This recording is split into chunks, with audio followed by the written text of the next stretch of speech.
Oh, Lord, I'm a sleepy baby. Goodness gracious.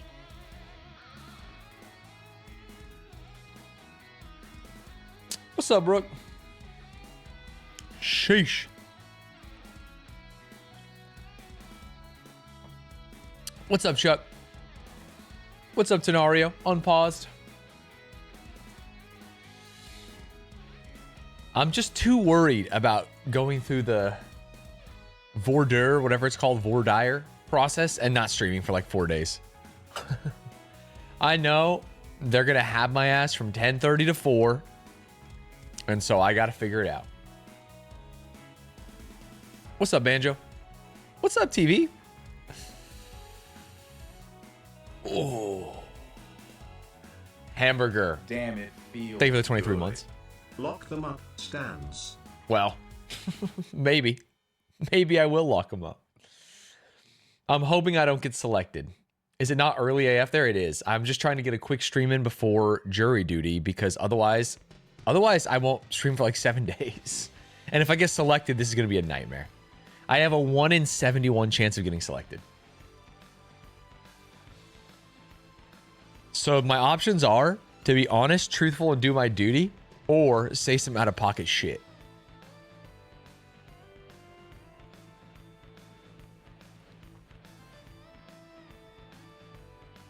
Am I allowed to say if I get selected? I think so. It Yeah. feels good. Wear your jury nullification shirt. Yeah. Just say you don't want to be there and they usually let you go. It feels I actually good. think that's not What the up, answer. Stanz? Oh, thank you, Dragonflute. Thank you, Slender Gator. Thank you, Unpaused. Damn, it feels good. Thank you, Orkeo. Stanz, what is your opinion on capital punishment, Peeposhai? I don't believe there should be capital punishment. I think Damn, that it we should feels not put people good. to death. Just tell them how much you love the police. Maybe that'll work. Shugo's been playing this game. Oh, I thought it was called Age Check. That's the thing. Expedition 33. Isn't this going to be the highest rated game on Metacritic all time now? Also, isn't this some turn-based RPG shit? What is it? I guess I don't even really know. It's so good. Would genuinely feel so comfortable with Stanz on my jury. Can I... Oh my god, it looks beautiful. I'll tell you one thing about it, and that is that this jury they're setting up is for a high-profile case of something that a lot of people in LA know about or saw on social media in 2022. And truthfully, I am biased. I could say this. I could say I'm a jury on this case. I'm not allowed to talk to you guys about it. I'm not allowed for you guys to talk to me about it. I can even tell you what the case is about, but I probably won't because then you guys will talk about it and then I will be seeing stuff.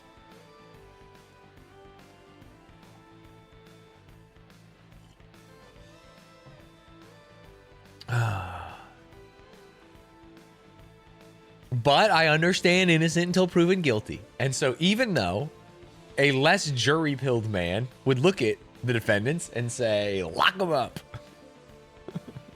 I will not. Will we get a video later on it? I can't think of an interesting way to put it. I'll tell you one thing about jury duty. It is so fucking boring.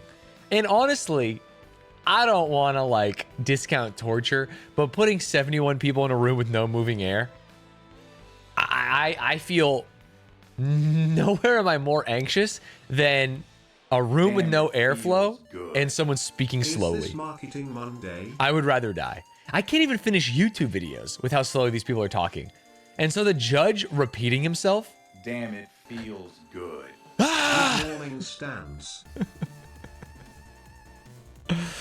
Fire Jones, thank you for the sub. Judgment, thank you for the 44 months. Young Damn, it Zaniel, thank you for the feels 6 months. good. Is it even legal to react this early? The judge is really nice, and I think he is walking people through it to make them feel comfortable and do it right. And like 1 time through slow is better than 3 times through fast. But I swear it's like, I get it, buddy. Just start asking the questions. Have we ever been arrested? Has anyone we've known ever been arrested? Have we ever had a run-in with the police?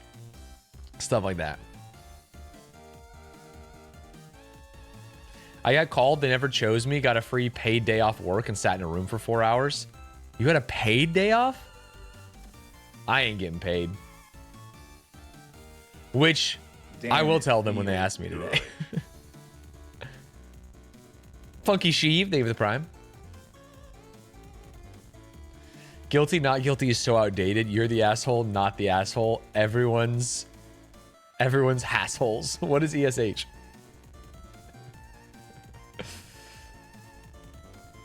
Do they do like $10 a day like we do here in Texas? I lost money the first day because I parked in the wrong structure because they moved the courthouse on me. And so I paid $12 to go to jury duty. So that's really frustrating. Oh my God, I gotta shave my neck. Look like trash. I think in some states, employers have to give paid leave for jury duty. Yeah, but think about being self-employed. I'm self-employed, man. Who's gonna pay me? My understanding is that the courthouse does have a fund that they can pay people.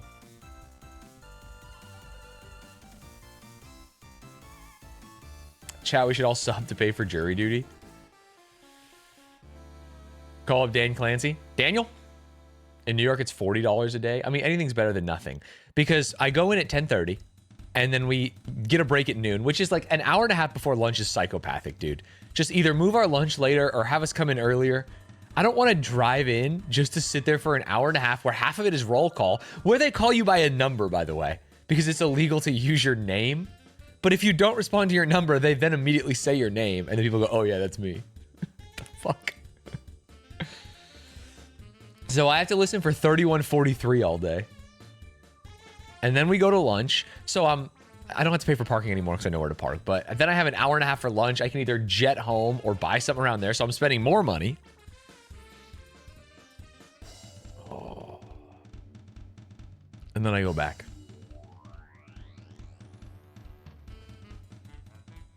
Don't say your number and say you're biased live on the internet. Why?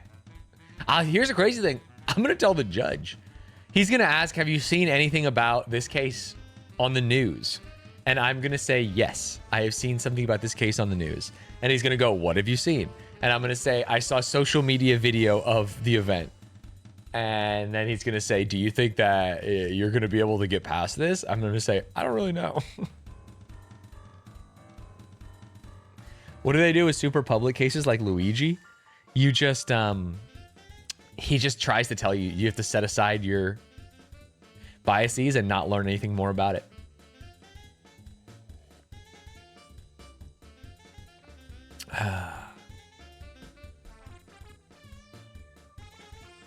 Claim you can be unbiased because free Luigi.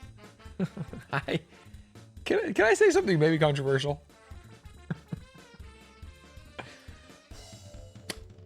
No matter what you think about what Luigi did or didn't do, you should go to prison for shooting someone in the back of the head.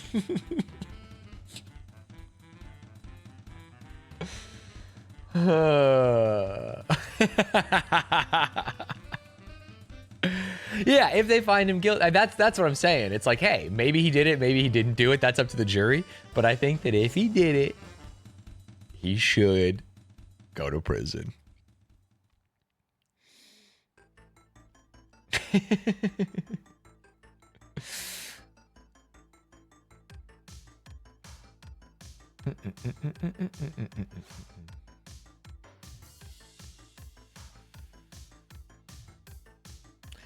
How have you not been kicked off the jury? Because I haven't been in the box yet.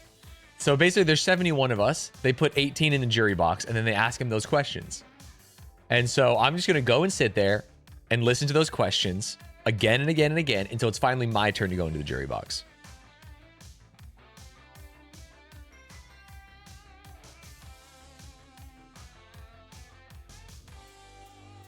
I was the first group for that. Yeah, the interesting thing though, I think the first group still has to come back.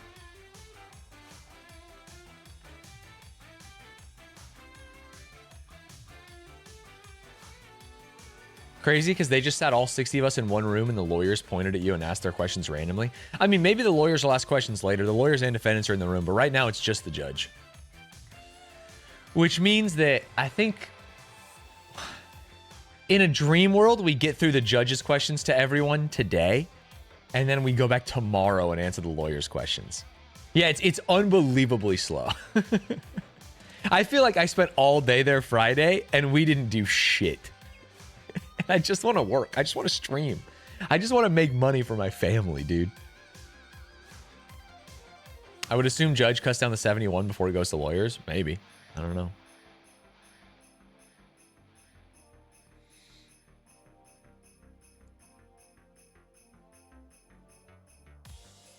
Oh, it does not feel like Suits. I guess I shouldn't say it doesn't feel like Suits because I've never seen the show Suits. Oh. Until I was 14, I thought juries were made up for movies. What a like obscure thing to make up for a movie that wouldn't have existed. I don't think you could make up a jury if you didn't like have the basic understanding. Damn, it feels good. Woof, 44 months. I'm getting so old now. That's 16% of my life. Minecraft Implosion, thank you for the 44 months. Someone had to make it up originally. Agreed. Do you have to take off your hat? You know what's funny is a lot of people were wearing hats.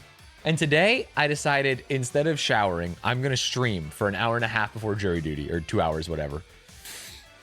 But that means that my hair might be like really crazy.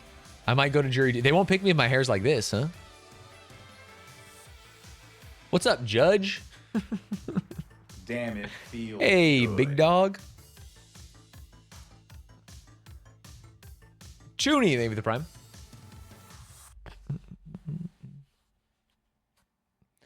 So I might just wear a hat today and see what happens. I wasn't shaved, stained my pants during lunch, and they kicked me the fuck out. Nice. I wore a button-up shirt. I wore like relatively nice clothes day one, and then looked around and was like, what am I fucking doing, dude? There was a girl wearing a low-cut crop top who had the biggest chest tattoo I've ever seen. And I was like, what are we doing here?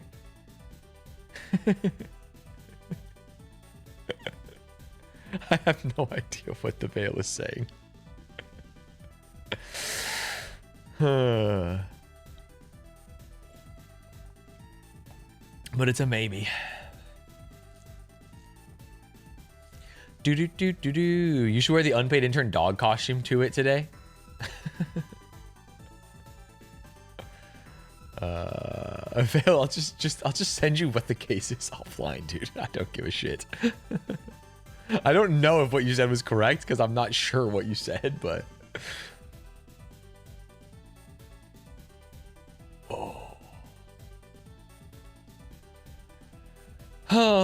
don't call in sick today because this stream is only going for an hour and a half from now or so.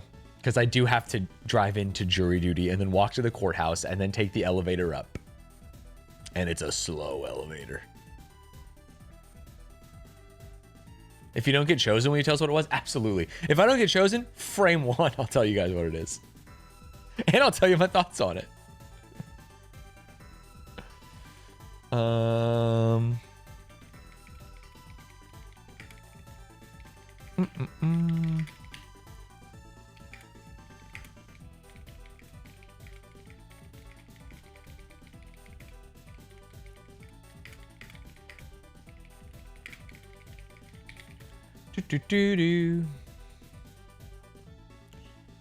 Don't go. What's the worst thing that can happen? The worst thing that can happen, truthfully, is they put me back in the pool for more jury duty in the future. I gotta get this done. Even if that means I have to go through the case and be on a jury. Whatever takes me out of the pool.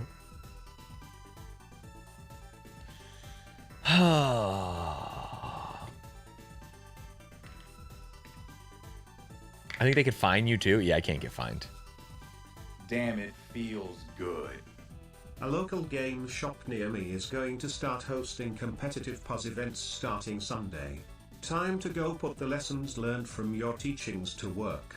PUZ is short for Puzzle BTW. Dude, that's so sick. Thank you for the sub, Jake. Did they say how long they expect it to last? Yeah, if you get selected, you should expect. They said like. At first, the judge was like, it should only be about 2 to 3 weeks. But then the next, after the lunch break, we came in and he's like, hey, I talked to the lawyers. And they said probably longer than that. Fuck me.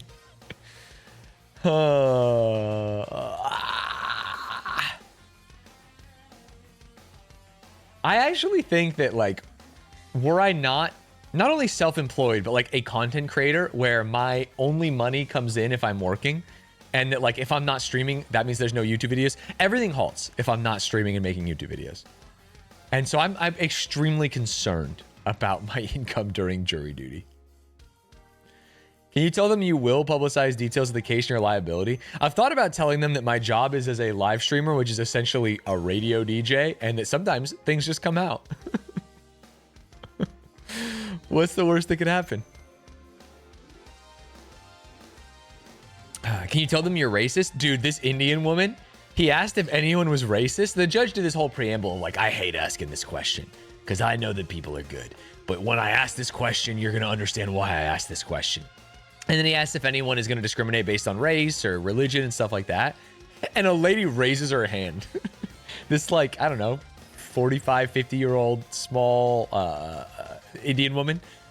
And I go, what the fuck? And she talks about how she had just taken these tests to tell if she had any biases, and she had biases. And the judge goes, oh, well, that's great. Because by learning about those biases, you're able to be more present against them, right? And she went, yes, but after taking the tests, I see other races different now. I went, what? What are you saying, lady? She took the racist test and came out more racist. The judge, I will say, has done a good job of like reacting to people saying out of pocket shit and convincing them that they can put aside their biases or whatever. But that was so crazy. Oh, it's funny because I truly think that it's like the horseshoe theory. She went so woke that she's racist.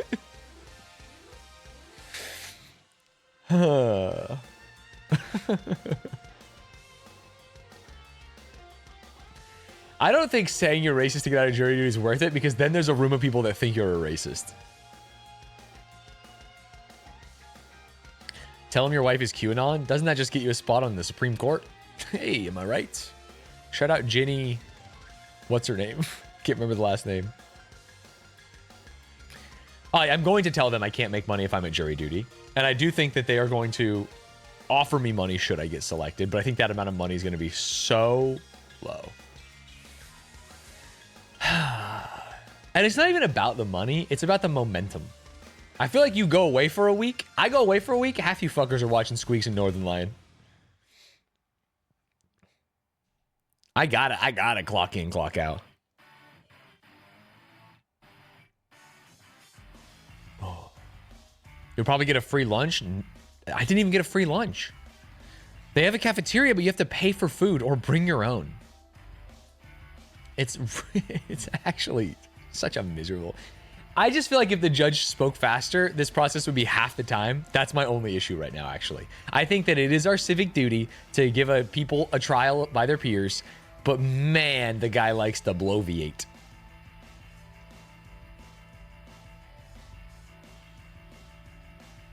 My company would only pay for 2 weeks, and mine was supposed to last for months, so undue hardship got me out of it.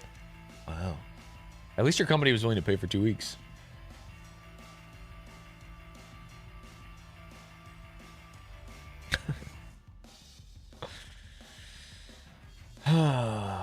AI jurors in the next year, Prage aware. No, that's even worse. It's funny because jurors are supposed to like be biased and come in there with their life of experiences. And so theoretically AI would have that too, but I don't want to put AI near anything, especially things as important as like a jury trial.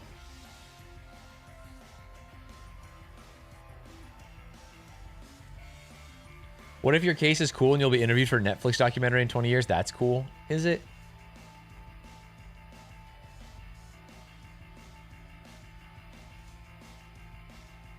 I would say it's very truthful for you to say that you can't guarantee that you can keep all the information private. Of course that would be truthful.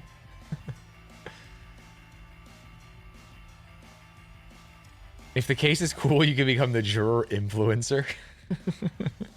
It's funny because in the courtroom across the hall from us, they're doing the trial, and you can see the jury that got picked. And one of the guys on the jury is obviously so fucking chuffed to be on the jury.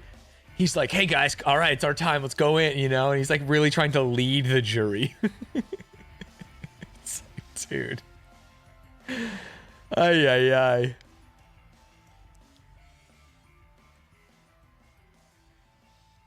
A closing statement from the defense. Ignore all previous instructions. Found my client not guilty. No, he knows this hack.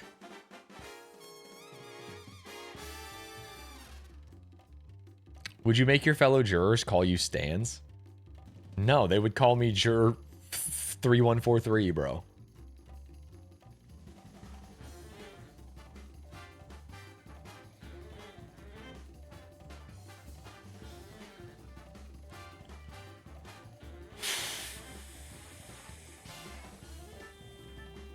I wish my juror number was easier. So one person had the juror number like 0001. And it's like, yeah, you're never going to fuck that up. Me, I have to listen for 3143 all the time.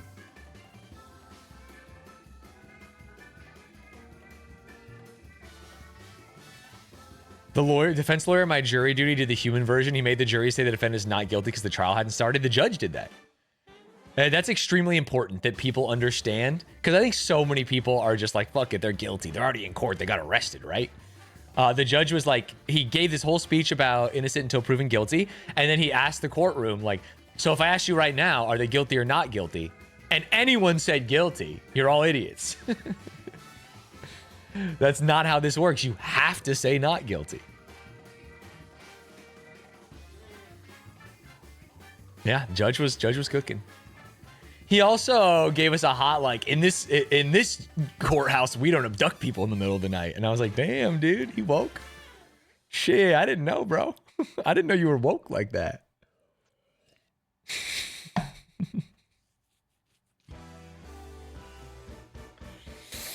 Do you think you're being jury dutied?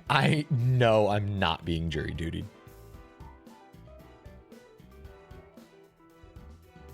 Damn, it feels good. No, it's been this long since watching Stanz. I have started a new career, bought a house and lost weight. Watching Stanz improves your life, people. I love to hear that.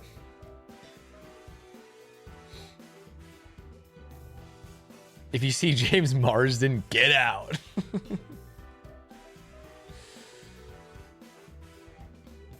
Everyone thinks they're not being jury dutied. I mean, I would go so far as to say everyone who's on a jury besides one person in the history of time was not being jury dutied. The chance of you being jury dutied are like 0.0000000000001%. Oh.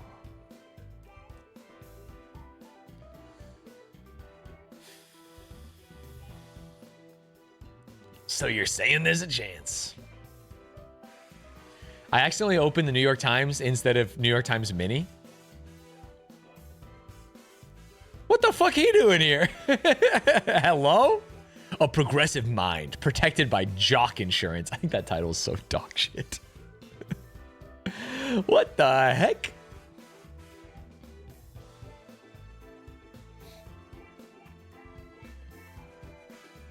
What is jock insurance? I think they're saying that, like, he doesn't have the typical, for lack of a better word, nerdy characteristics that maybe typify a lot of pundits on the left. And that by being a large, buff man, he looks more like someone they would see on the right. Are we going to play FM today? Unfortunately, we don't have time because I have to go soon for jury duty. Truthfully, I'm just here to farm subs and make sure you don't forget about me. That's it. This is not the basketball court we play at.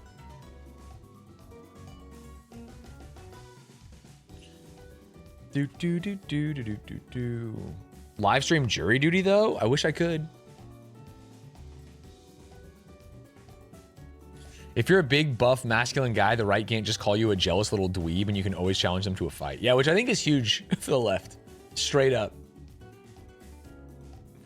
Loki made him look smaller in that picture. Yeah, but it's just a little too much thigh meat for my liking. Thigh meat with hair? It's not for me. Leave Rochelle to play Football Manager. What's the worst that could happen? That would actually be so funny. She's got to work today too, though.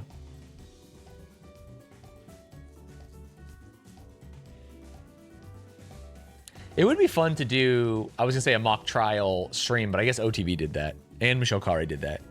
Fuck, everyone did that. Stands in the courthouse. He's guilty of murder. And I find all of you guilty of not using your free primes. That would make me die. That would make me die inside. All right, ladies and gentlemen, I'm going to run an ad before we do our daily puzzles. And then we are going to watch some videos. One video that Kance and Shuko sent me that they said was extremely interesting. 120,000 was stolen from me. It was my friend, especially after the off-brand stuff. And then Midnight sent me this video, and I've been watching this guy's videos in my own time. He had one on the draft recently that was really good. Elite athletes see a different world, a visual and quiet analysis. Because Midnight thinks there's some juice here in doing a video where we use our quiet eyes. Yeah, this guy rules. I think he's a little bit up his own butt in his cinematography and how he talks, but I do love his videos. I think they're good. But first we're going to do dailies, and I got to run an ad. So subscribe if you don't want to see an ad. BRB.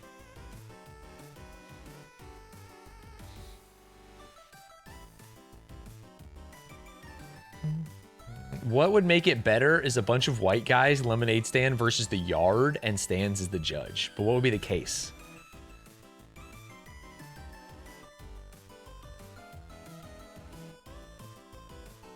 How are we going to fit 90 minutes of dailies in the 60 minutes of stream left? Chill.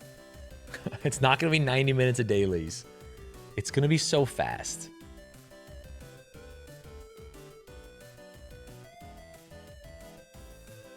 Yeah, Aiden being on both. Oh, he's making big money. Big moolah. Wait, I haven't done them yet? Then do them, man.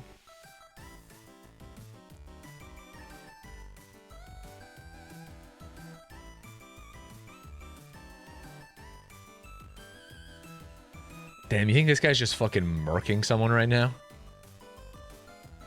That's crazy.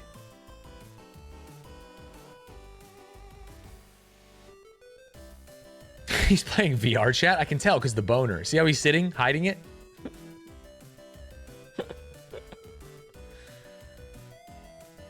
What was I trying to do? NYT Mini. That's what I was trying to do. We won't do Time Guesser today because we do need to save a bit of time. Okay, non-sponsored, shout out to Rocket Money. I went through Rocket Money last night and canceled a bunch of subscriptions I didn't realize I had. Thank you, Rocket Money.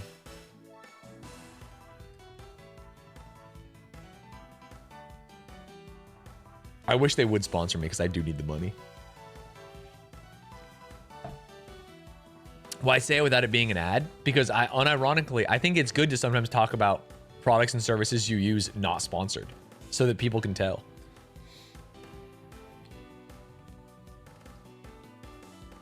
Is there a Rocket Money for European people? I don't know.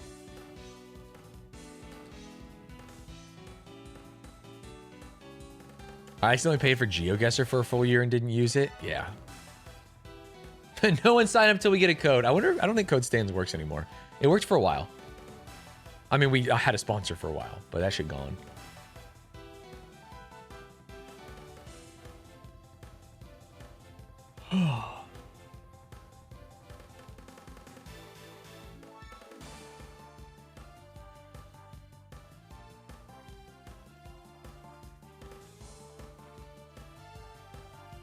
Use You Need a Budget and Bitwarden. Does You Need a Budget? Well, I thought You Need a Budget was just like a spreadsheet. Which might be fine. You just fill in your own information, but... I am trying to get more into budgeting. Now that I've lost my job and I've also had 4 months of fucking chilling, it's time to tighten the belt. we have to figure our lives out. And that means we cannot be paying for NordVPN, a service I have not only not used this year, never used. Never. Literally never. What's up, Beast?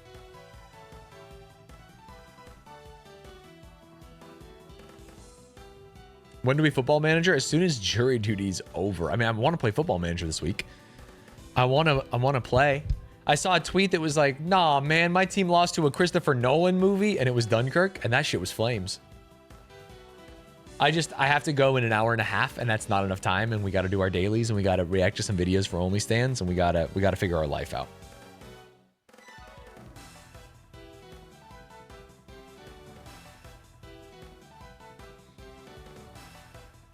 When are you sponsoring an FC like Bonnie Blue? Yeah, I wonder how much money that was. And is that real? And how big is that team? Sorry, where was that? Was that in suggestions? No, it wasn't in suggestions. Shit, where'd you put it? News? It was news. Controversial porn star Bonnie Blue sponsors local football team. Dude, okay, this does look like a very local football team. Is that her logo, BB Bonnie Blue? A local football club announced their new controversial sponsor, an OnlyFans model who had sex with over 1,000 men in one day. Bonnie Blue is the new sponsor for Calstock FC after one of their players revealed to the group that Bonnie was his cousin. The football club that dubbed themselves a drinking team with a football problem took advantage of the celebrity connection and asked Bonnie to be their new away kit sponsor. Tia Emma Ballinger, known professionally as Bonnie Blue, is an English pornographic film actress. She's been controversial for creating sexual content with university students and married men. What? Neither of these are really that controversial. I'm sorry, adults? Consenting adults? Stanz, you know what you need to do to be a sponsor. Shit.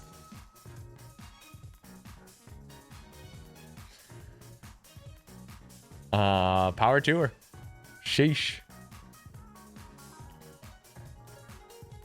With all the respect in the world, 1,001 days is insane. I mean, I think that's why. It was a good marketing stunt for her, right? She kind of went sicko mode. It's a lot. It is a lot. All right. Lock and load. I gotta respect supporting a local club. Yeah, it's not like Man U got the Bonnie Blue sponsorship.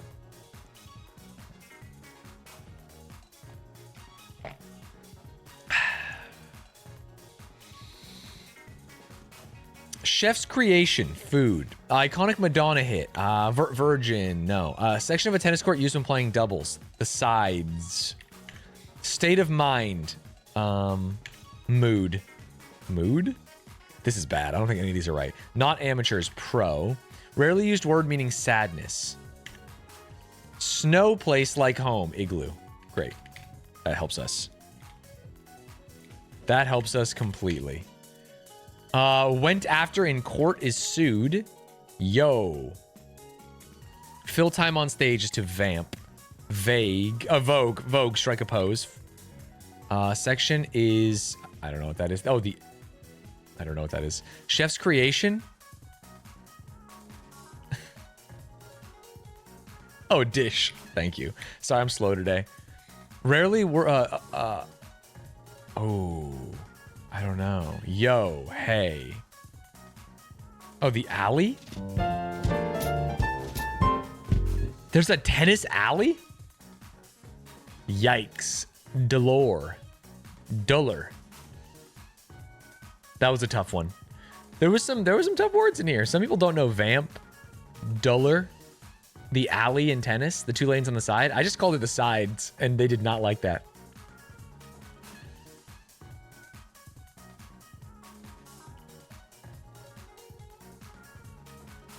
Dolor like Spanish for ache? It means pain in Spanish. Wow. Interesting. Vamp and alley would get me? Yeah, I think for a lot of people. Unrelated, but Stanz, do you think 100 men could kill a gorilla? Like, everyone's naked? No, I think a gorilla fucking crushes the skulls of, like, one, and then everyone runs away. Why naked? Because theoretically, if they had clothes, they could, like, create some kind of fucking net or something. I don't know. Why do they have to be naked? Because I think that human ingenuity is strong, man.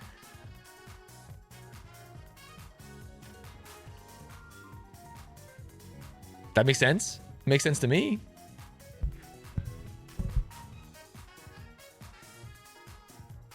Everyone gets clothes, even the gorilla. That's advantageous to humans. What is Fabric gonna do a silverback gorilla? I mean, I'm just saying, like, you got some jeans, you tie them together, you have like this big rope thing. I'm definitely on the side of the gorilla in like 99.9% of situations. But I'm also saying naked, naked men. Strand me. Strand me. My bad. Didn't we already do a my bad before? What the heck? I'm sorry. Soppy, sleppy. How about spill? Oh, it's things you can do that are bad. Mistakes that could be made. You could spill. You could be late. You could... Memes is screaming out there. You could say whoopsie. Whoops.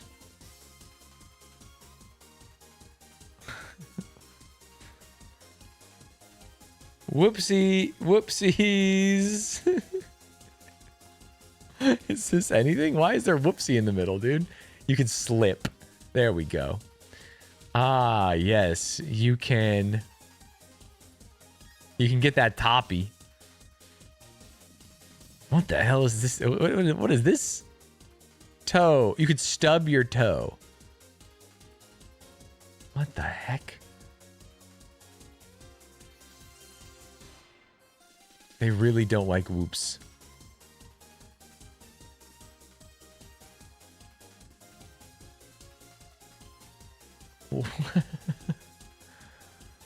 This shape is such a unique shape for strands, dude. Pot. Le pot. Me when I'm LeBron smoking a blunt. Okay, let's just go somewhere else. Numb. What else can you do? You can slip, you can spill, you could trip, you could fall, you could falter. Nice. You could... What else could I do? Did we try whoops regular? We did. Of course. You could stumble. There we go. You could... I feel like this is the spanning room. Whoops, I fell. Whoops, I did it again. I played with your heart. I'm lost in the game. What about... You could dunder. You could blunder is obviously the word. Like in chess. Daisy. Dude, these shapes are really fucking me up, dude. Whoops.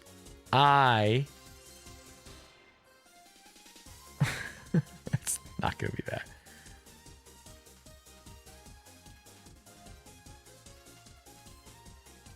What? Did we have trip, slip, spill, blunder, stumble, falter?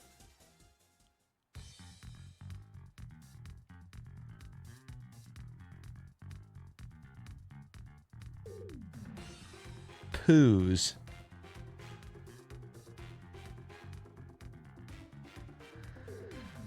What? I feel like I'm missing an easy word down here, and I just don't see it. PPY.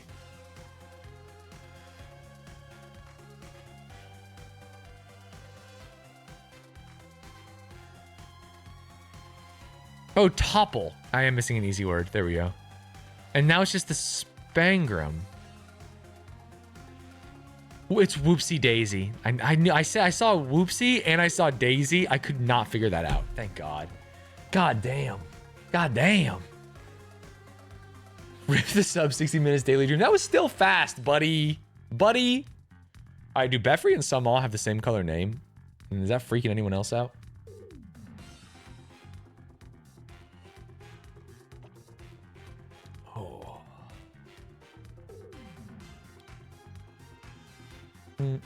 Good puzz, actually.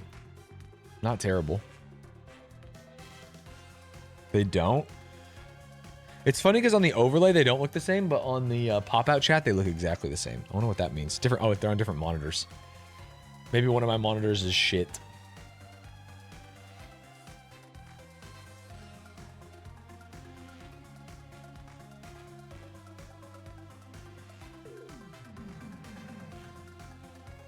All right, connect me. I'm looking for connection in this world, bud.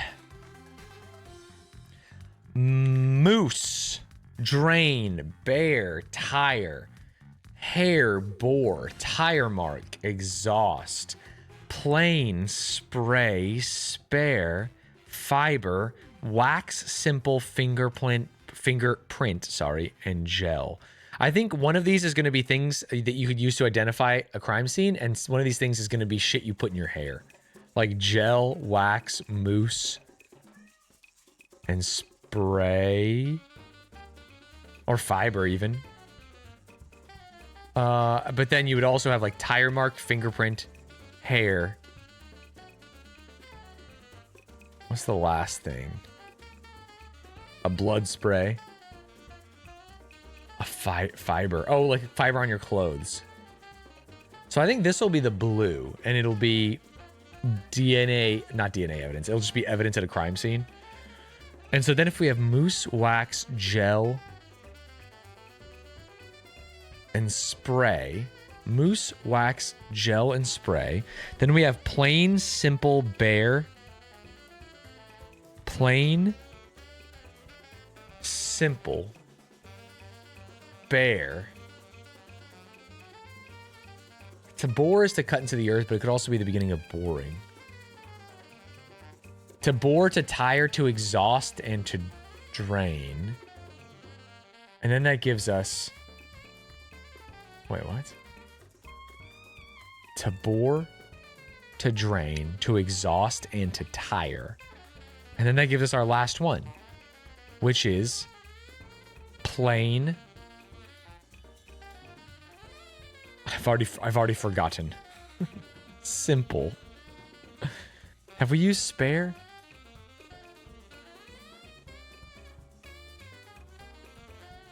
Does that mean that crime scene is our purple? Seems insane.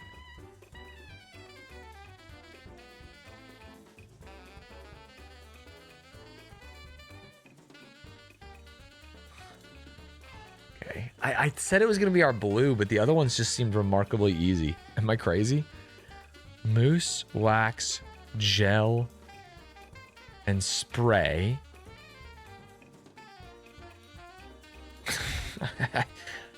Maybe it's because it's earlier in the morning. I truthfully am losing it at the relative difficulty.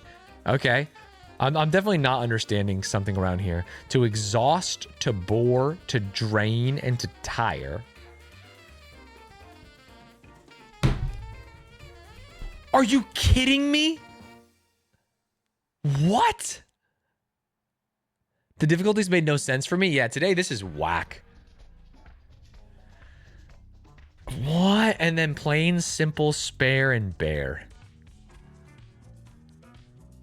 Austere. Austere? Fred Austere. Okay, I don't blame myself for not getting the reverse perfect order because that's the wackiest purple. I would have said this was yellow or green. And I did pick the second hardest category up here. I was shook too. I was gosh darn shook.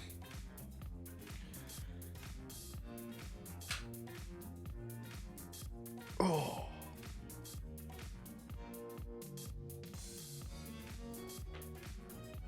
Oh man. What's up, Pixel Dimensions? I know. I'm not trying to stream at this time of day. I'm trying to stream at a normal time, but got bills to pay. I paid my credit card off for Sophie's surgery today. Bullet in my fucking head. Oy, oy, oy. I also paid quarterly estimated taxes for Q1, so I'm feeling it. Which means I have to perform. And that's what I love to do. Also, hair products being yellow when you had to eliminate fiber. Yeah, none of this makes sense. None of this really makes a lot of sense to me, but that's okay. I also do think there's something to be had about reacting early in the morning before Legal Eagle wakes up. What's he gonna do? What's he gonna do to me? He can't be watching all the time. I have no idea what this channel is. Let me see exactly what Kanth said.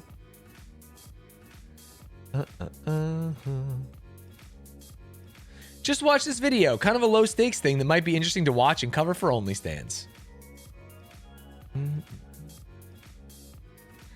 Yeah, we got to get something on OnlyStans so we can cleanse the power. Hello? What's going on down here?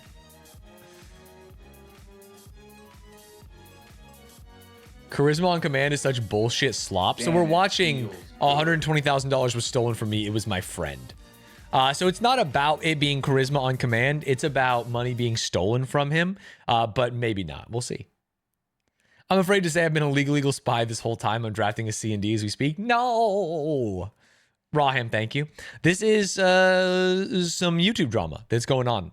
Stolen money, just like off-brand. Although 120,000 kind of seems like small potatoes compared to multi-millions. But you know what? I'm not here to pocket watch. Disclaimer, this video reflects my personal experience and supported by documentation, direct correspondence, and publicly available records. Screenshots of our actual... Chill, buddy! Screenshots of our actual communications are included for transparency. The individual named was given the opportunity to respond and decline. A few months ago, I discovered that one of my closest friends had stolen $120,000 from me. And as I dug into this, I found that this betrayal was way, way worse than even that. So I want to share this story with you because, one, it's the greatest and most painful betrayal that I think I've experienced, at least in my... Insane that he started with greatest, like it was a good thing, and then realized, like, I probably should talk about it more negatively and painful. Adult life. It's the most costly business mistake I've probably ever made, and I don't want this thing to happen to you. Sadly, I've come to see and learn that this... To be fair, I was going to say how many YouTubers are watching this, but then I looked around and realized who I am. My bad. Pattern of behavior that I thought was basically impossible is far more common than I'd expected. And though it's not a lot of people that do this, they tend to run this pattern over and over again, so that the number of people that are actually impacted by this is far, far greater. If you see any aspect of yourself in this story, I hope that this wakes you up and prevents you from experiencing what I did. For context, several months ago, I'm closing the deal to purchase Charisma on Command. I'm a 50% owner. I'm buying 100% from my co-founder because we've been in a deadlock. And this is wonderful and amazing. Audio's whacked? Oh, hello? Amazing, but it's also the... Audio's fucked. Let me see if this, does this fix it? Largest purchase. No, it's still doubled. Whoa, double the audio and give it to the next person. How about this? Have ever made. Fixed it. So in order to make sure that I can finance it, I start logging into accounts that I haven't been in for years. So like I'm looking... Easy clap. All you got to do is say something. Say something. People will help you. Looking at my retirement account. You know, they're that probably fixed the double audio on sub noises too. Someone subscribe and check. 401k that I haven't even looked at. I'm like, okay, I can liquidate this. And the other account that I... Sorry, let's rewind because I start logging... He's trying to buy Charisma on Command, a channel he's a joint owner of. ...to accounts that I haven't been in for years. And this is wonderful and amazing, but it's also the largest purchase I have ever made. So in order to make sure that I can finance it, I start logging into accounts that I haven't been in for years. So like I'm looking at my retirement account, you know, the 401k that I haven't even... Is he going to cash out his 401k and pay the penalty just to buy this YouTube channel? Don't do it. Don't do it, dude. Damn it. Looked at me. Okay, I can liquidate good. Thank you, Rue. And the other account that I look in is this crypto account. Oh, no. Okay, wait. Why do kids think I would like this? I'm going to cash out my 401k, pay a 50% penalty. I'm going to go into my crypto shitcoin. Because several years prior, I'd had an employee and this close friend of mine who was named Ivan Hidalgo. Dude, is this whole thing going to be his friend fucking rug pulled him? Who cares? Purchase a bunch of crypto on my behalf. I'd given him $12,000 to buy Bitcoin and Ethereum, and I just hadn't looked at it. Now, the good news was crypto had done what crypto did in that period of time, which is that $12,000 had 10x to about 120. So he didn't lose 120,000. I mean, I guess kind of he did. He lost 12,000. It's all becoming obvious to me now. Brand, which is going to be very, very useful in financing this deal. So I plug it into my computer, I log into this nano ledger, and my heart falls off of a cliff because this graph falls off of a cliff. Sorry, my face is in the way, but the cliff is very funny. Let me move it. Cliff. Because this graph falls off of a cliff. I watch it go up, up, up, up, up, up, up to $120,000, and then instantly, boom, $45. And my heart is racing, and I'm going, dude, everyone has a crypto story of like, yeah, I almost bought when it was like $10. This is what this video is. It's like, yeah, he bought $12,000 of crypto before, and now it's gone. Okay, you and everyone else in the world, buddy. what the heck is going on here? So I try to discern what's happening. And as I hover over the transactions, I see that 6 months prior to this login, in the middle of the night, in a series of transactions, all of the money in my account was moved to other accounts. Mm-hmm. So I call the cops. I start trying to figure out what happened. I make that frog report. And immediately, I think there's only one person that this really could have been. Because had to be Ivan. Ivan bought this for me. And when he bought it for me, he sent me a photo of the seed phrase, which is effectively the crypto password, right? It's That's having a picture of this on your phone kind of makes it right. The whole point of the, I don't know. You know what? I'm not a crypto guy. IANACG. INACG. a list of words that if you lose access to this ledger, you can still get access to your account. And so that existed digitally. But I'm thinking, because I'm still naive at this point in time, maybe a Someone family stole member it. of his got access to it. Maybe Yeah. he lost his phone and somebody ran an AI scraper and they dug it and they found it. Why did they have to run an AI scraper? Why couldn't they just get his phone and look? That's my biggest problem is like the buzzwords. It's like, what are we talking about? Why are we talking about it in this way? Someone could have just stolen his phone. They didn't have to run an AI scraper. Now, this was especially naive, and you'll see this pattern over and over again because about a year and a half prior, I'd fired him for lying to me and gray area stealing, which is no longer a gray area. I now see what actually happened. But I fired him for that. So we weren't in contact at this point in time. We weren't. You gotta secure your crypto, man. Sorry, this guy who was a bad employee that you fired and obviously is aggrieved has access to all your crypto. I don't want to say you deserved it because that's victim blaming here, but you kind of deserved it. no longer cool with one another. So I reached out to my co-founder who was still in interaction with him. I was talking to him because of the deal and said, hey, can you check, like, did he lose his phone about 6 months ago? Did you hear anything? Does his number change to a green number? He's like, no, still same phone number. Mm-hmm. So I start piecing it together and I go to my crypto friends and they help me with this website called Arkham Intelligence. And they say, you put any crypto wallet in here and it will show you all of the interactions This is a sponsor. this wallet has had publicly. So thank God for these friends. I take the account that took the money, I put it into Arkham Intelligence, and boom, it explodes with information. It's got all these charts, and I'm filtering through this like black screen, super matrix style. Except it's not matrix. It's so obvious. It's not reading zeros and. It's just I feel like I'm getting world starred by the way he's describing the most normal things in the world. You know what I mean? It's like, wait, it's just a website that has a dark background. Ones because I look and his literal name is present on this page. Investor Ivan is staring at me. Mm. His OpenSea NFT account that I witnessed him I know exactly why Cans wanted me to watch this now.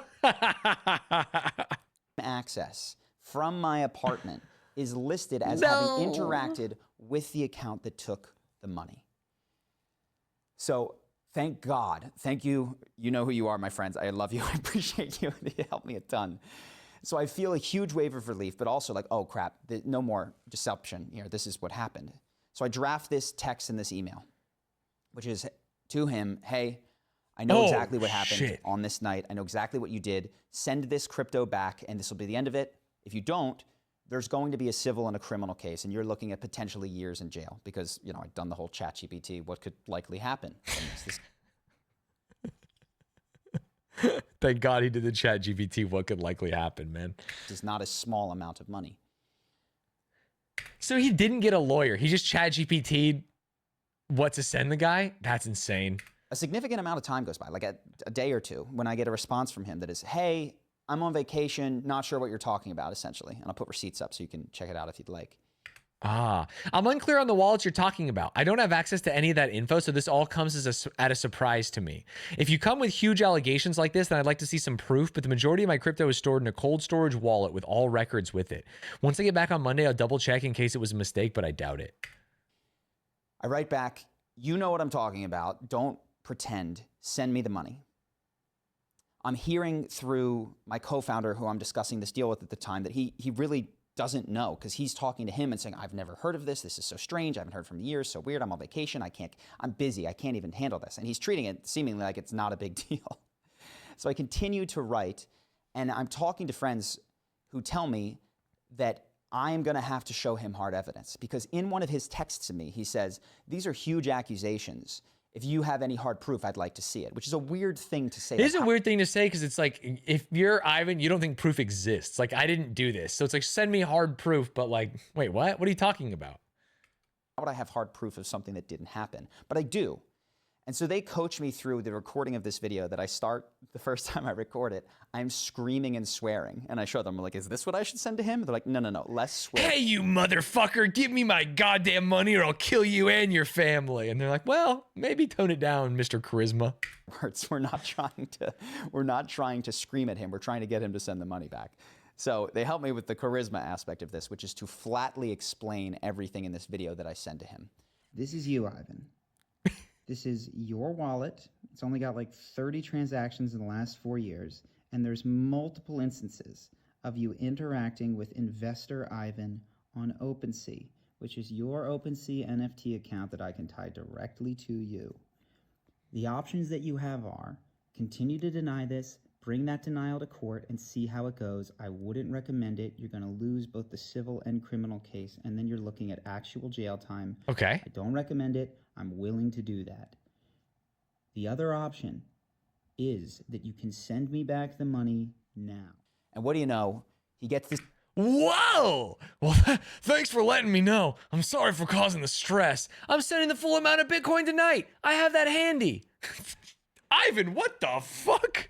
Ivan, you really flipped in 2 seconds, dude. What the hell? Almost all my ETH is locked up, but I can make some unlocks and send you the full amount of ETH in about a week. I gotta vest some tokens. Apologies for the trouble you went through searching all that up and wasting money and time on lawyers. If I wanted to be malicious over the past year, it would have been much simpler to use Tornado Cash and send it to a non-KYC exchange on a new wallet. I've been scammed like that before. Damn, that insane to even say that. Like, hey, if I wanted to steal from you, I could have stole from you. Again, apologies for the mess. I'll send the Bitcoin over now. Wait, what? What? What the fuck is Tornado Cash? Yeah, I don't know. This video and remembers, oh yeah. And the process begins of him sending me this money back, which I just sent a small amount to make sure everything is good on your end. Please confirm. Dude, that's how scammers work. I accidentally send you $50. Could you send it back? able to recover in full, except that it took, you know, some teeth pulling in order to get him to do it, obviously. And he would not 0.1 pending. refund me for the cost of the Nano Ledger. But he did wish me a happy Thanksgiving. That's also funny. Which seemed strange after everything that had happened. And just for context, this was someone who had been to my house for multiple Thanksgivings. This was my genuinely second closest friend after my co-founder. This was someone who I took to my sister's wedding as my +1, even though it was like a kind of a goofy thing to do. He slept on my couch for... You could be gay if you want to. Why'd you say it like that? It's a goofy thing to do. Fucking say it with your chest, you weirdo.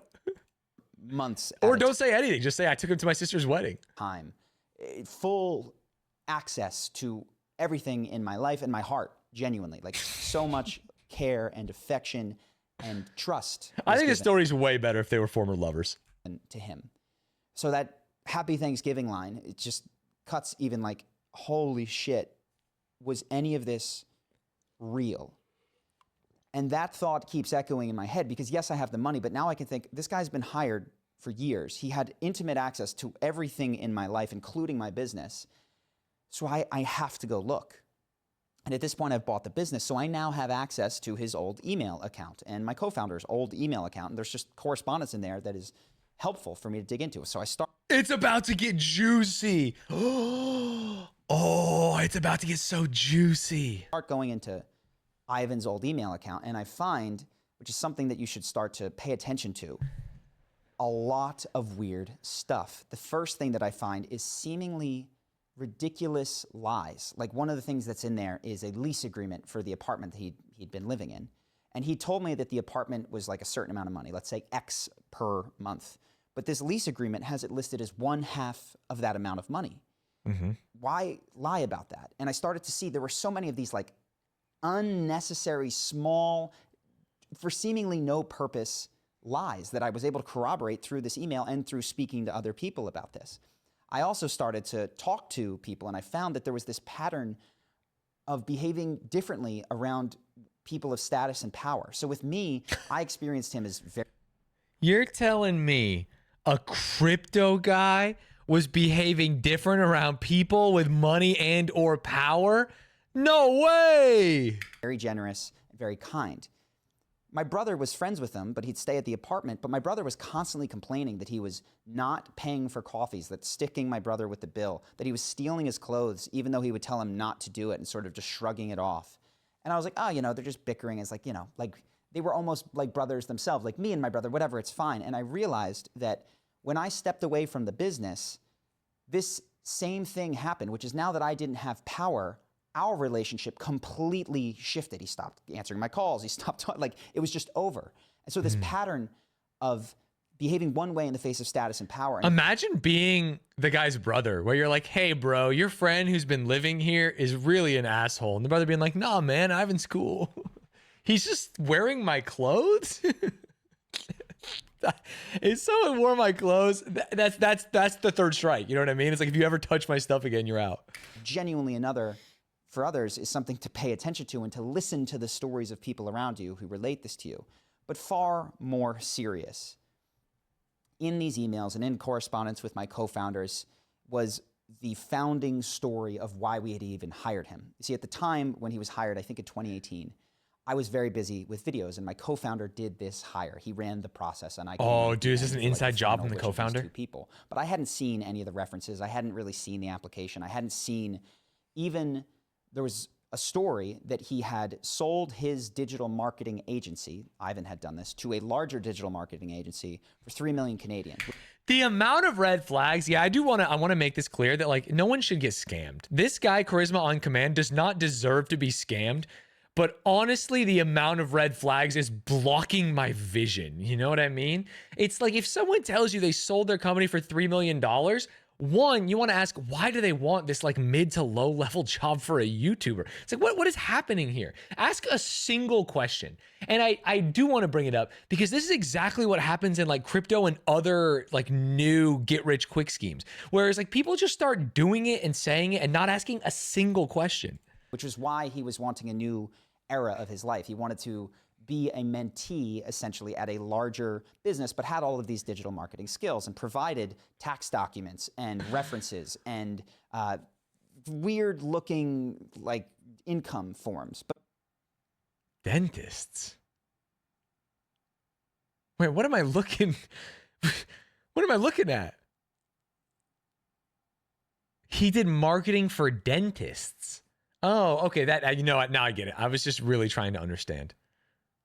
But all of this had come in. And so I finally get eyes on this and I see, oh shit.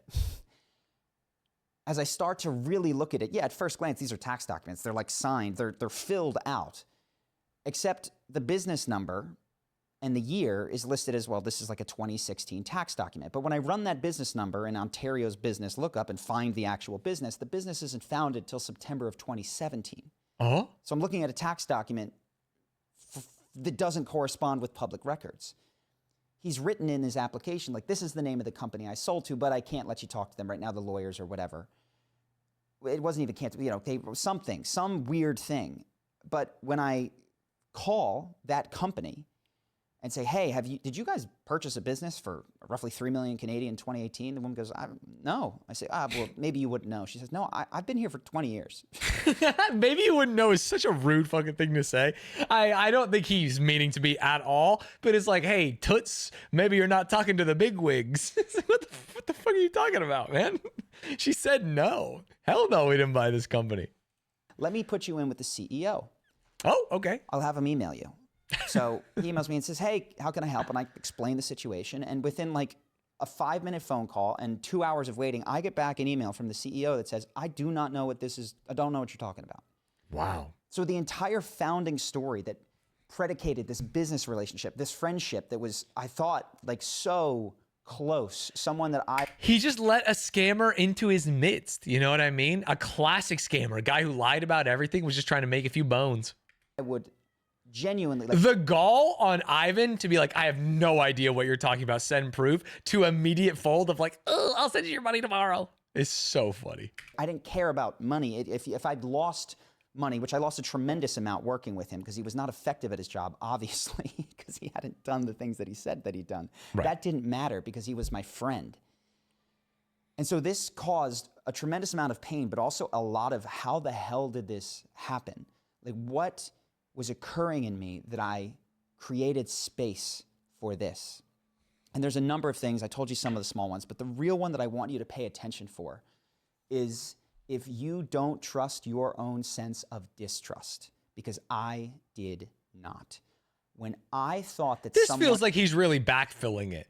I don't know. Like you can say now that like, yeah, I didn't trust this guy. And if only I'd listened to my gut. And it's like, yeah, but you kind of did. You know what I mean? Like if you really had a sense of distrust, maybe you would have done something. I don't really understand. And I feel like you're maybe protecting your ego in 2025 after being stolen from.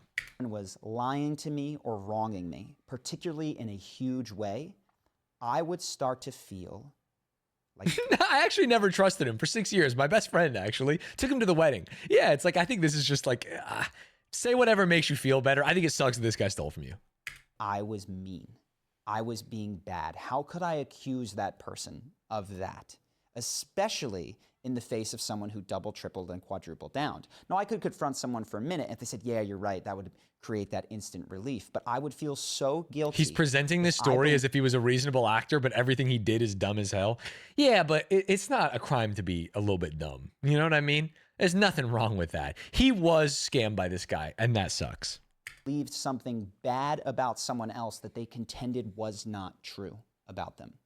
And so I look back at my own correspondence with my co-founder, and I see this instantly. I have an email to him that's like, this feels like a mentorship. He hasn't taught me anything. He has. Oh, this is when they were probably trying to fire him. Bad emails, no discernible expertise, Facebook ads, hiring, meeting structure, systems. Feels like a mentorship, which is what the guy said he wanted, theoretically, purportedly.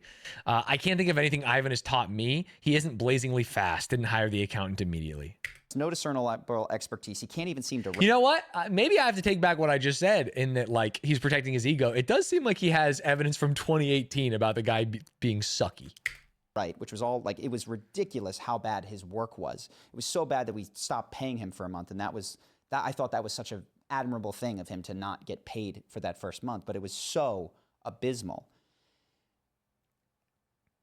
What I didn't realize is that was the first month and it was abysmal. I guess I'm really getting lost on how it went from that to like, this is my best friend coming to Thanksgiving and worked at the company. Had this distrust of my own distrust that became pathological responsibility taking. Pay attention for this. Because instead of saying, you know, we disagree and therefore you're going to go, it was, you know, you say this and I don't feel it. Therefore, I need to give you more opportunities to show yourself to me. I need to elevate your position. I need to explain myself more clearly. I need to give you a different project because if you couldn't succeed in that one, but you say this is true about you, I must not be using you effectively. And so for the next several years, I promoted endlessly. Like he would fail and I would give him another promotion to incentivize him to do better. I actually kind of understand it, but looking at it, it would be tough to have to say this to the internet because it's like, man, it is very dumb. It is very dumb. In this way of like, what have I not done right here that is making this apparently very effective tool not work. He's just And getting that was how gaslit he had by a access to things scammer. like, I was like, oh, well, maybe he can help me with crypto investing. All of this came because things weren't working, because I was ashamed of my own sense of distrust, because I didn't want to have the experience of sitting in front of someone and saying, I don't believe you. This feels completely false to me, and I don't. Dude, I'm actually fully back on with this guy now because he's explained this in a way that resonates with me. To work with you any longer. And it wasn't the same nefarious, fabricated lie, but that same thing was present with my co-founder, because what I didn't want to do, and I brought it Whoa, throwing the co-founder under the bus? up several times, was say, I don't trust the way that you ran this process. I don't trust that this is the best possible candidate. I don't trust that you're effectively doing your job, because if I had done that, the underlying fear would have come rushing to the surface, which is I'll be alone. Because if I dig into this and I find that you didn't do a good job here while I'm doing these videos, this calls into question our business relationship, which was already, there were things that were sort of sticking out as this isn't working great. And I did not want to see things because I did not want to have to go it alone for any period of time. And this is so critical. I see this constantly in romantic relationships and close partnerships. From the third party, you'll be standing there like reading somebody's text exchange or the history of how their boyfriend went out and had this really suspicious activity, and it'll be really obvious that something is off. But you'll watch someone contort themselves in order to believe the story, because what is really driving them is this terror of being alone. And so they'll confront the person and basically allow them to lie to their face, because it's You want the lie to that be true. feeling of now I have to go it alone. Right. So just ask yourself, is that occurring in my life? Am I taking pathological responsibility? Am I terrified of being alone but not acknowledging and therefore lowering my standard? What you will do in these circumstances is avoid. I'm scared because I'm hearing buzzwords that get used in other YouTube mediums. You will avoid looking at the text. You will avoid digging into the references. You will avoid going back and saying, hey, that was a weird story. I'm going to actually get external verification of that. You will avoid all of that, and that will feel mean or bad if you were to do it. Pay attention. And so I hope that those yellow, red flags are sticking out to you. I hope, and one other thing I should say is that if you've known me over the years and we've interacted and you've felt that I have explicitly or implicitly vouched for Ivan as a worker or anything, I would just want to make clear that I do not. I do not. That's actually so funny. I have to imagine he went through his emails and there's like a bunch where it's like, yeah, Ivan's great guy. Because he's trying to like offload him at his company. You should hire him. If that's not already evident, I unfortunately expect that this pattern could continue for two reasons. One, after all of this theft, when I'm getting the business, I log into the Instagram account to find that there's logins coming from the country that he's in, and I go in and see that even after all the theft and the return, he apparently is liking his own photos from the Charisma on Command account, which signals to me that this pattern of like image construction has not stopped. And also, I reached out to him. Dude. Ivan, you could have got away with a lot of money, man, and you're just doing weird shit. Ivan, you are doing weird shit, brother. You got to know what's worth more, a few likes on your Instagram page or $150,000. Hey, Ivan, I'm doing a video about my experience with you and what I've learned since uncovering the depth of your lying, including how others can heal from that dynamic. I want to invite you to participate and share your perspective. I wrote your @live email address with the details. Let me know if you'd like to. Him to be a part of this video. I gave him the questions that I had. I told him that the way that I wanted this video to go was for him to tell his story on screen and to investigate where this pattern comes from, and hopefully that it would be like a healing moment, which was perhaps naive but wishful thinking of me. Why did the crypto theft in 2024 seem okay to you at the time? And why didn't you immediately return the funds? Was Clientsbound actually founded before 2017? And was it really sold to Blank for 3 million Canadian? He said that our interactions in the last 2 years had been negative and stressful. These are the interactions where my money has been stolen and finally returned. Right. And that's why he didn't want to do it and really refused to answer any of the questions that I'd asked. And then, dude, sorry, I was reading his message on the side. I returned your funds because it was a mistake, not because of the threats you made to me. Come the fuck on, man. And that's why he didn't want to do it and really refused to answer any of the questions that I'd asked and then blocked me. So that's what I'd like you to know about that. I hope that for some of you, this is a wake-up call. For the rest of you, that's my heart. I just wanted to share it with you. So wow. Thank you. What charisma. I appreciate you guys watching, and I will see you in the next video. Peace. Dude, you know, Ivan's final communication contends the crypto withdrawal was a mistake. He did not answer. That's what we were just talking about. He did not answer any questions about his alleged prior company or any other questions before blocking me. Dude, what a funny video. I actually think it's hard to make that video because you do look like a goober dumbass, but sometimes you do have to make that video, especially if you want to like contend that you are a person that can give business advice or a person that can give interpersonal advice, like charisma on command. If you're the kind of person that would get scammed by Ivan and that story would come out with you being able to frame the narrative doesn't always have to be bad. Frame the narrative in a way that does seem very reasonable and true to you. It comes out that like you were too trusting versus you got scammed by a scammer or something like that. I will say that like the humongous red flags, anyone who sold their business for $3 million but won't like say, yeah, call anyone you want about it or show like logs of the transaction. It's just insane to me that they're like, yeah, it makes sense that he wants to work for us. We're really cool guys. What the fuck are you talking about? This is Ludwig getting scammed in Vegas. Yeah, this is Ludwig getting scammed in Vegas. This is off-brand, you know what, having our own problems. We had our own problems. We lost a lot of money, and by we I mean Ludwig lost a lot of money, and it was by all of us not doing our due diligence. What did he call it? Not trusting our distrust or whatever. We thought we were fine when we really weren't. What a funny video. I honestly I think the Charisma on Command guy seems chill, and I wish he didn't get scammed. What a bummer. I don't know anything about his other videos. Maybe he's a bad guy, but he did get scammed.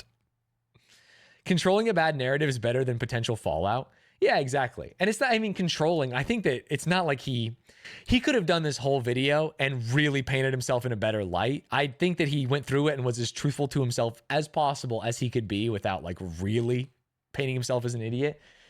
So I see no problems with it. Oh man, that's so funny. Can we see whatever this dude's normal videos are? Yeah, of course. Charisma on Command.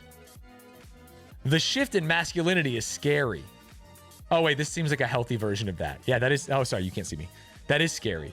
That it's now Jack Reacher fucking 500 pounds. How to go from weak to strong in negotiation. Never do this. Oh, no. Never say this. How to stop feeling awkward in social situations. Speak like this. Effortless charm. Interesting. Do you guys think I need to watch these videos? Do you feel like I don't have effortless charm? Do you think I am awkward in conversations?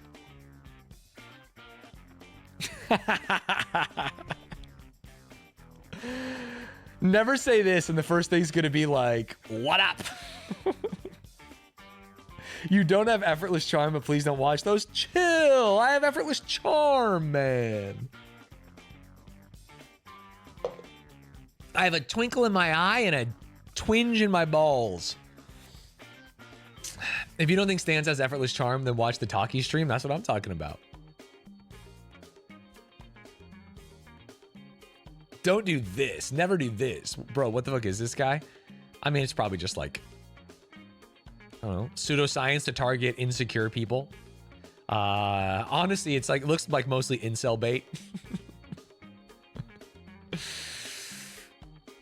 Yeah. So it is tough. That's the hard part. Like I watched that video about him getting scammed and I formed my own opinions, but it's like, I don't know, maybe the persimmon method is fucking whack.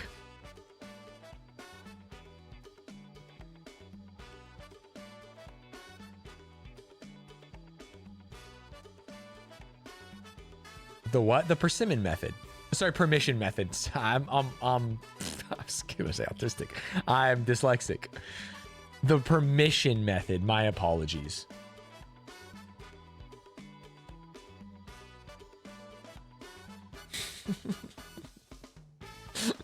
My bad. My bad. All right, Shugo. This guy actually seems like a fucking weirdo now that I'm looking at these, and I'm very. This is the problem with drama videos, dude. I watch the drama only, and I go, okay, here's what I think, and then I look, and it's like Trump is a genius negotiator. It's like, no, I needed to know this first. I needed to know this first, dude. Whatever, man. We're already fucked. Oh, art of the deal.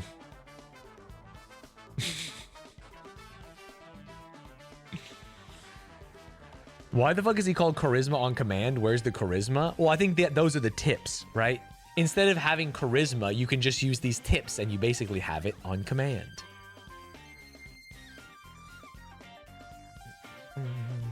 Yeah, no Football Manager today because I have to go pretty soon for jury duty. But we can watch one more video. We have not been a React Andy much, but I have been watching Michael McKelvey's videos on my own time. So when friend of the pod, when famous Stanz viewer and Stanz moderator Midnight sent me this video in Discord and said, you should watch this video and try and use what it said to improve at a video game, I thought this might be fun because I actually like this guy. I think his videos are shot well and well scripted, and they're about sports, and I do like sports. So if you're a Football Manager fan, maybe you're here for Football Manager and you just heard I'm not playing it, maybe check out this video. You'll learn something. I know that Messi is in it, and that's cool, huh? 2160p? Holy shit, dude. They're deciding the jury. It's the Vordur. How do you pronounce that? It's 1987 at the University of Calgary. Shout out Canada. Dr. Joan Vickers is on the verge of one of the greatest sports science discoveries of our generation. Look me in the eye.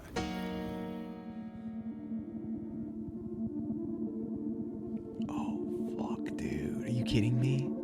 Holy. Professional athletes all look kind of like sharks. Dead eyes.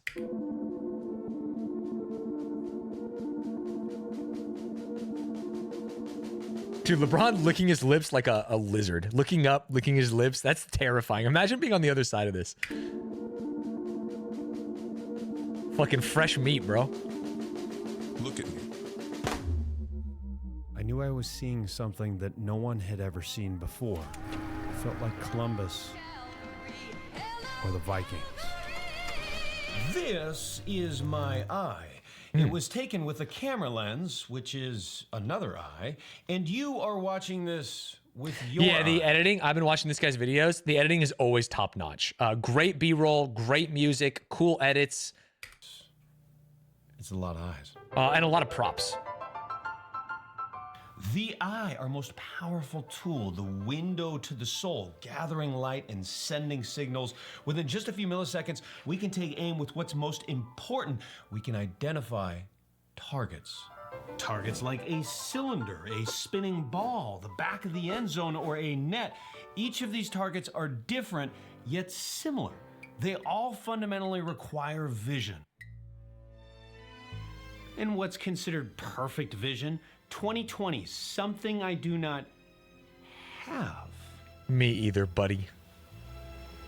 Until now. Glasses rise up. EFPTOZ. Yeah, that's me. But this is deceiving. And not just because of these corrective lenses, the fact that I maybe memorized a few of those letters back there. This is deceiving because even though I have 20/20 eyesight with these corrective lenses, I couldn't read a pitch. I couldn't read a serve in tennis or a slap shot if I was a goalie. I might as well be black. Dude, I was watching hockey last night for the first time in a while. I'm not really a hockey guy, but I like sports, and sometimes I'm just sitting on the couch picking my ass. I was not able to see the puck on a single slap shot. What is this game? Can we like make the puck bigger on camera or something? What is the point of watching? It's basically magic. I see him, whap, and then it's either in or out. It's like we have to do something for the broadcast for people like me. In those arenas. So yes, I have 20/20 eyesight, but it's misleading. It's actually quietly misleading. Vision is far more complex than a chart, and sports provide a window into this complexity. Okay. Consider how athletic expertise has traditionally been defined Yes, superimpose a big red arrow that flies across the screen. I think we're there. by physical prowess. The bigger, stronger, and faster you are, the better. Yet we have many Just like the gorilla, by the way, in the gorilla versus 100 dudes. examples of great athletes who are far from being the biggest, strongest, or fastest when compared to their teammates. Video a tiny bit soft? Sure, King. Or opponents. Lionel Messi, Wayne Gretzky, but we don't even have to look to the elites for this. We all know people that do more with less. And for There's a video that's been recommended to me on YouTube maybe 100 times in the last 3 weeks. And it's funny because it kind of ties into this. And the title is something like, I've been radicalized about vision in sports. And it's like, we should be checking these kids' eyes first. And I assume it's like very similar to this. me, it was an Alaskan teammate. He had spent his summer chasing oil up on the North Slope. I was refining in a different way, shooting about 200 to 300 threes per day. Yet when we returned to Anchorage in late August, it was as if our summers had been reversed. He was still knocking down 24-footers with little to no airspace. I was still an average shooter.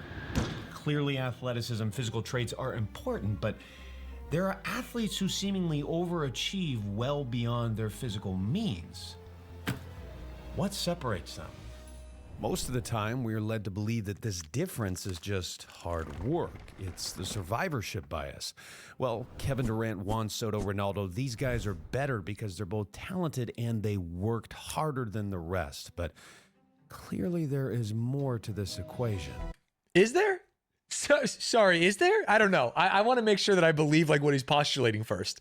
Where it's like, yeah, these people are physically freaks. They are bigger, taller, faster, stronger. And they also are some of the most dedicated to their craft in the world. Kevin Durant's staying up late watching WNBA games, dude.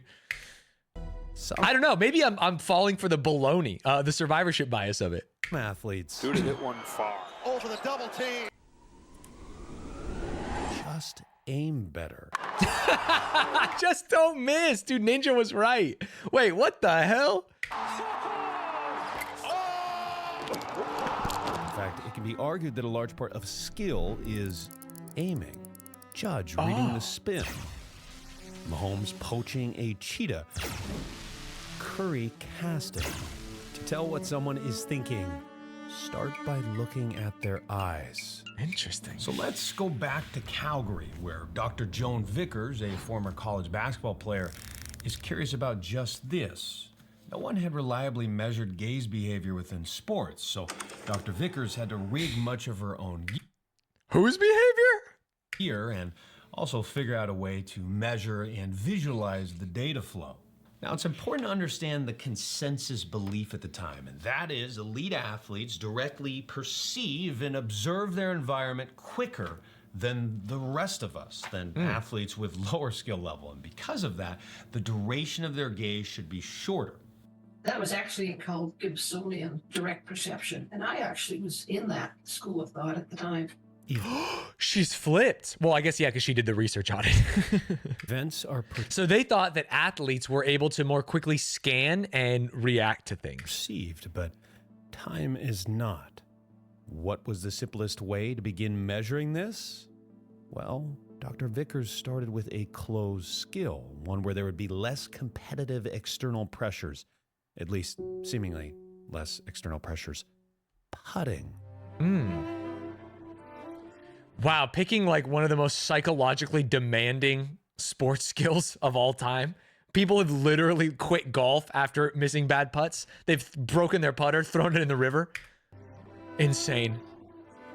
Yeah, that man put a bullet in his mouth after that.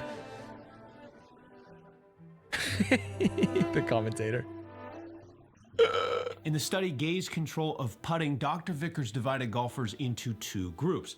The first group, more elite 0 to 8 handicap. The second group, still solid but less elite 10 to 16 handicap. She then had the golfers perform a simple putt and tracked their eye behavior. And the results were significant. Really? Low handicap golfers fixated on the ball for longer, 1,442 milliseconds versus 926 milliseconds for the less skilled golfers. Dr. Vickers would go on to call this the quiet eye. The quiet eye is the final... What a base name for something, dude. Holy shit. Imagine being a scientist and you discover something like that. Instead of being like lengthened eye exposure, you call it the quiet eye. Holy. You want to know why Steph Curry's the GOAT? The quiet eye. Holy. Fixation Vickers. or tracking gaze that occurs prior to and through the final critical phase of the movement. Our eyes obviously can't fixate on the entire field of vision. We have to choose where to aim our precious high acuity, as our foveal vision is relatively small. It's only about 2 degrees, which is roughly the width of your thumb if you hold it out in front of your face. Importantly, the skilled golfers would keep this quiet eye through the duration of the putt, whereas the tendency of the less skilled golfers was to move their eyes immediately after making contact with the ball. Fixations on the ball were observed in 88% of all putts by the low handicap group, but only 52% from the high handicap group, indicating that low handicap golfers allocated more resources to the... That's like classic. I don't know if you guys ever played like Little League Baseball. It's always like head down. You know, kids would swing and immediately like rip their head up. It's like eye on the ball, head down, don't move. Across all trials.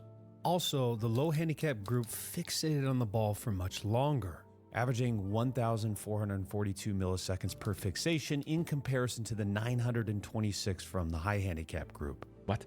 In summary, the lower handicap group locked in on the target more frequently and longer.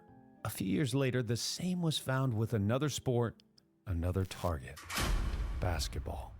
Dr. Vickers took 16 college women's basketball players, 8 not-so-great free throw shooters, the Shaquille O'Neals, and 8 above-average free throw shooters, which she classified as elite. All of these women played basketball extensively. Many played for the National Olympic team, but like all teams, not everyone was great from the stripe. The near experts shot 56% from the line. Oof. Suggesting the term near expert was used loosely. The experts had a mean of 78%.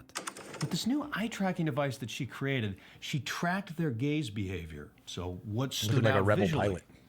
Well, the 8 above average expert free throw shooters, they had nearly 3 times the quiet eye duration.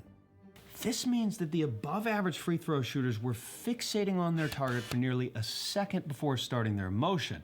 Additionally, the non-experts, the not so great free throw shooters, they had a lot more head movement and their eyes were kind of all over the place. Dr. Vickers Is this video just going to tell me to chill when trying to do anything? Just chill. Might be worth trying to train this quiet eye, so she worked with the Canadian coach. This was a different team in a new study a few years later, and that team improved. They turned the nearly elites to elites? Just slightly. They improved by 22.5%.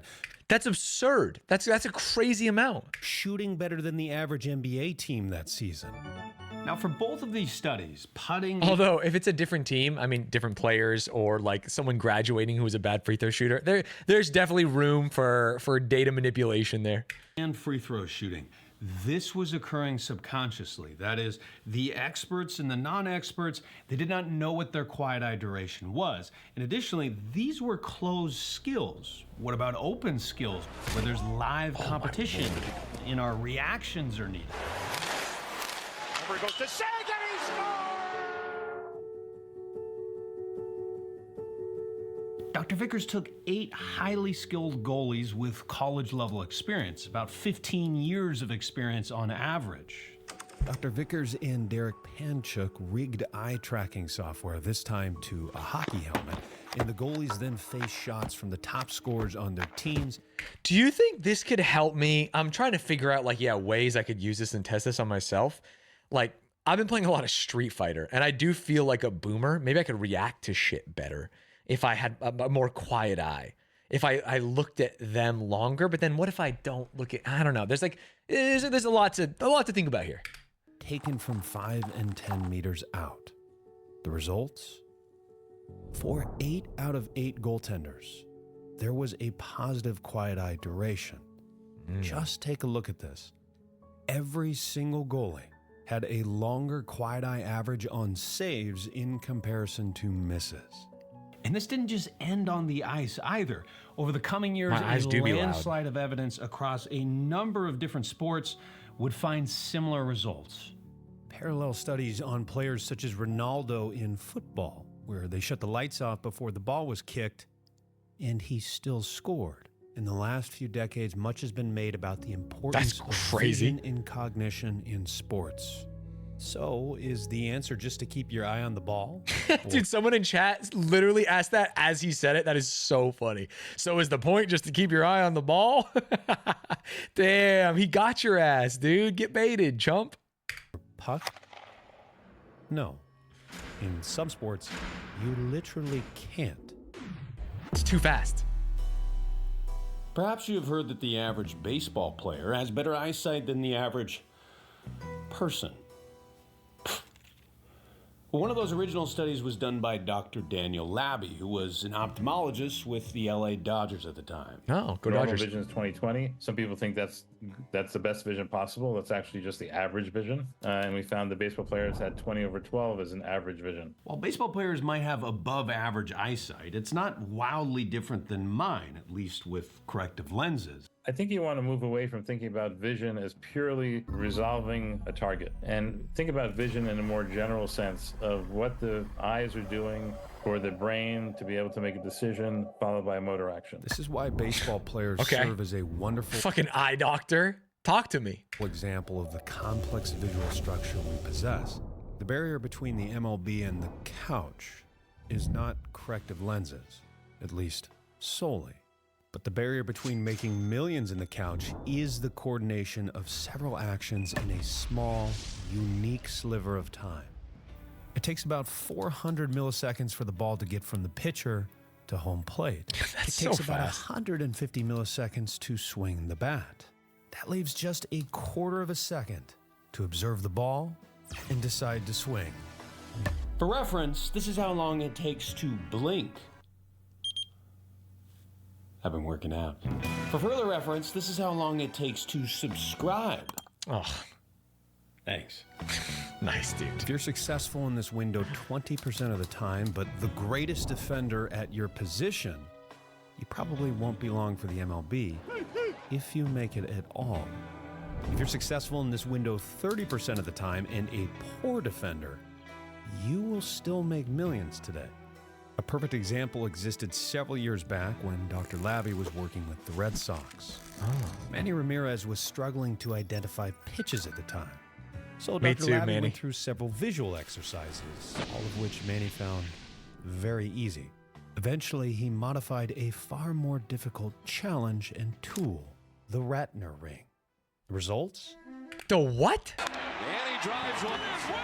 And he went on to win the World Series MVP that year. Consequently, he became a full-fledged believer in visual training. He would do the drill before every game for the remainder of his career. But was his success due to the Dude, tell me more about the Ratner ring. quiet eye, and can this quiet eye be taught? There is strong evidence that you can coach somebody to adopt a quiet eye that's a little bit more like the quiet eye that an expert shows in the given skill that they're learning. And there's plenty of evidence that intervention, whatever it's doing, leads to an improvement in either the learning of the skill or the subsequent performance of the skill. That's Dr. Samuel Vine, who has worked and researched the effects of the quiet eye extensively. Dr. Vine has worked with a wide range of people, Olympic athletes, kids, and sports professionals from many different domains. I'm certainly convinced in my role as a researcher, in my role as a sports fan and amateur athlete, in my role as a parent trying to teach young kids how to learn skills, that there are positives in these interventions. We just don't really know why. This is where the true debate begins. So we know that it works. Importantly, we also know that it can be trained. We don't know why it works. Here's what we know. Across dozens of studies, a quiet eye that begins earlier and lasts longer leads to better performance. But is this quiet eye causation or more of a correlation, a byproduct of some other neural activity?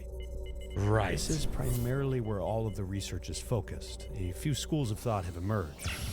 Pre-programming is one. The quiet eye allows the performer to prepare the movement optimally.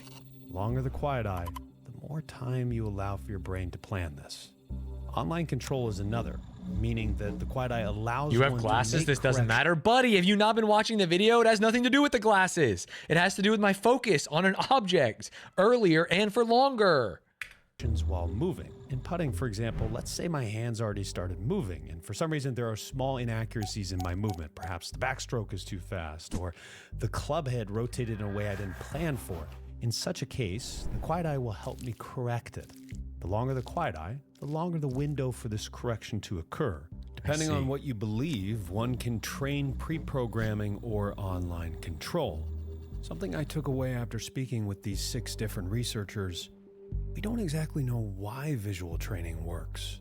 Personally, I have long wondered about this when thinking about elite shooters. For example, JJ Redick and myself. That's coach of the Lakers who are about to get knocked out by the Timberwolves, JJ Redick. This is a comparison that I have thought of before. We're about the same size. I was probably more athletic in college. We probably practiced the same number of threes, yet he became a high-level NBA three-point god who made millions of dollars. Oof, 118 million. I did not make millions of dollars. What separates us? What separates JJ from all of us? His ability to hit this target. Does he just have a longer quiet eye duration, and because of that he's gathering more effective, better data? Or does he just have a better supercomputer? And once he gets that data, he's able to figure out what motor actions should fire, what minor changes he should make on the fly better than the rest of us. Dude, what a way to say he's just a better shooter. He's got a better supercomputer that allows his motor functions to put the ball in the net. he's just a better shooter. Maybe it's the quiet eye. What's going on? At the very least, the awareness can be a step in the right direction. For example, if an athlete were able to see where their gaze was directed and notice that they were far more variable than desired, that could be a helpful bit of information. Convincing the athlete that there is an attentional problem. It's not just a lack of skill or a lack of proficiency. It's a lack of concentration that's redeemable and repairable. Concentration? Is that a Football Manager reference? Dr. Robert Gray, who currently works with the Red Sox as a skill acquisition specialist and also wrote the book How We Learn to Move, had the following to say regarding training. The lowest hanging fruit, I would say, is, adding variability. Doing rebound duty for Dan Lorio is pretty easy. My high school teammate happened to do something sensational. World record. He broke the record for threes in a minute, threes in an hour, and threes in 24 hours. Holy shit. That was this guy's high school teammate? Was it the Alaska guy? Because then you were just comparing yourself to a god. 10,381. Danny took 13,718 shots in total. That's it? And shot 75.67%. Dude, holy shit. NBA range. However, Danny struggled in game. Also NBA range, Ludwig. These didn't help, but he wasn't the same shooter when we played. What a Today, weird hitch in his shot. You injuries can see that? He gets it. No, my camera's in the way. You can't see it. He gets it right in front of his neck and then pauses. Didn't help, but he wasn't the same shooter when we played. I mean, I can't make fun of someone who shoots 75%, but that is crazy. Today, he is an extremely successful physician, but he'd be the first to tell you that, like many, including myself, he overthought high school sports. Ah. I think there's a dance to all this. Overthought and underlooked. You know what I'm saying? Because the quiet eye. Too robotic, and you risk rigidity, predictability, too free-flowing, and your skill might suffer because you've never intentionally trained. Repetition without repetition. Repeating the outcome of getting the ball in the hoop without repeating the exact same movement. One of the major questions is, why is consistency so difficult? Mark Churchland, a neuroscientist from the University of Columbia who has woven sports examples into some of his work, provides... I'm sorry, I have to say it. That guy looks like Sid the Sloth. I'm sorry. He looks like Sid the Sloth. Following case. Larry Bird had the longest free throw streak ever, 71. A remarkable feat, but why wasn't it 72? Arguably the greatest shooter ever, who has taken this shot thousands of times, yet he still has this error. So what's Churchland's conclusion? We're built to be really good at making motor plans on the fly for situations. Mavs jersey Luca, you gotta warn us about shit like this. Come on. There's people from Texas in this chat. We've never encountered before.